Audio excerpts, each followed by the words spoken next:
In the UK, 1 in 3 of us will have a dementia diagnosis within our lifetime. For me, that includes my granddad. And about a year and a half ago, his symptoms got a lot worse, and we saw a fairly significant cognitive decline to the point that we had to look at a carer. If you've ever met my granddad, you'll know he is fiercely independent, to a fault, and at times to a real inconvenience. But the thought of a carer for him was just his idea of hell on earth. So we started looking at some alternatives. My background is actually in bioengineering. So I looked at what he was asking and what he was struggling with and thought some smart home technology put in the right way with some custom pieces could address a lot of his issues. So we added in sensors to his bed, sensors on the door. We've now got sensors on all of the kitchen cupboards and some smart locks on the freezer so that he can't defrost it at 3 a.m. And I thought that would be the end of the story. But within a week, I had 7 requests from his network for similar systems or for slightly altered choices. And it became very apparent there was a real demand and a real need for some alternatives to the standard care, especially when we consider that currently in the UK, 430,000 people are sat on waiting lists.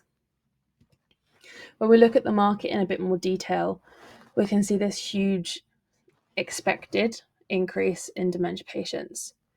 Currently, there are 980,000 roughly patients, and that is looking to increase to roughly 1.4 million by 2040.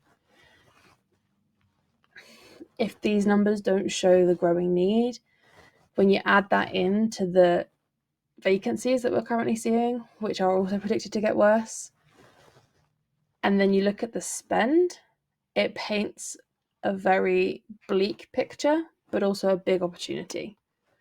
When we look at that spend, it is a huge market. And especially when we consider that a lot of the time, even when care is paid for by local authorities, it is sent directly to the patient or to their care team to spend on whatever they see fit, which leaves a huge market and a huge opportunity for an alternative to a classical care model. When we look in this space, there isn't a lot of options. So looking at a competitor analysis, there are kind of these two camps. We have traditional smart home companies, which have been around for a hot minute at this point, but they all look at the same market. They are all for your younger demographic, the clientele who are engaged, who are tech savvy, who know what they want, know what smart homes are and how they want that to function, which is not traditionally your dementia care patients. The other end of the spectrum is tech, which is built for dementia care, which is not, in my opinion, the most functional. It's all very singular and very one piece does one thing, and you have to know what you're looking for to be even able to find a piece of appropriate tech. It's not user-friendly. It's not well-equipped. None of it has continuity. There's no data collection. There's no inference. There's no nuance, which is where Taigh Companion thrives. We bridge those two. We offer that smart home technology, but with that dementia focus.